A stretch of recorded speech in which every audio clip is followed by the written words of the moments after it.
विधान काय बनवलं तू? कशाची पिशवी बनवली? Very good. तू काय बनवत आहे रे? पिशवी. पियुष पण पिशवी. सर्वजण तुम्ही काय बनवत आहे? कशापासून बनवत आहे?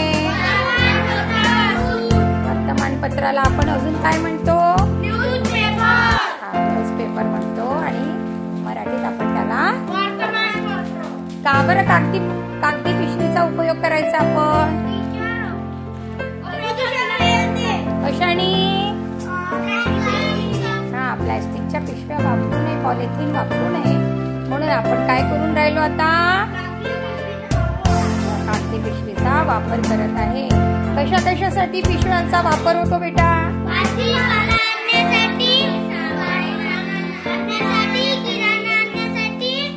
कागदी पिशव्या वापरत असतो आपण आणि आपल्याला त्या पिशव्यांचा उपयोग होईल. आवडला का उपक्रम? कसा वाटला? बरं सांगा. हे वर्तमानपत्र आपण काय केलं असतं? आता फेकून दिलं असतं. आपण त्यातून आता पिशवी तयार केली म्हणून काय म्हणू शकतो आपण? कचऱ्यातून आपण कचऱ्यातून कला आपण कला आहे ही एक प्रकारची. म्हणजे आपण एक त्याचा उपक्रम राबवला. मजा आली ना? छान. आता बनवा, भरपूर पिशव्या बनवा. Very good. बाय.